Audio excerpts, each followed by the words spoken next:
So I have here some caps, 5 actually, and I would like to explain the analogy of Bitcoin to these caps. This cap represents the first or before Bitcoin launched in 2008. You see? In 2009, Bitcoin was launched and still missing something. In 2012, you can see the first halving. Bitcoin technology represents by this cap.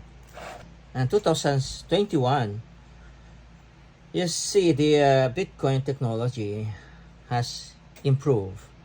And the condition is the users, they are calm and they're hodling. The most awaited one after the halving April 19, 2024 is the bull run in 2025 because of the institutional adoption, the geopolitical regulation in favor of Bitcoin, and so many things. Some countries are adopting Bitcoin already, and this cap representing that institutions, countries are hodling.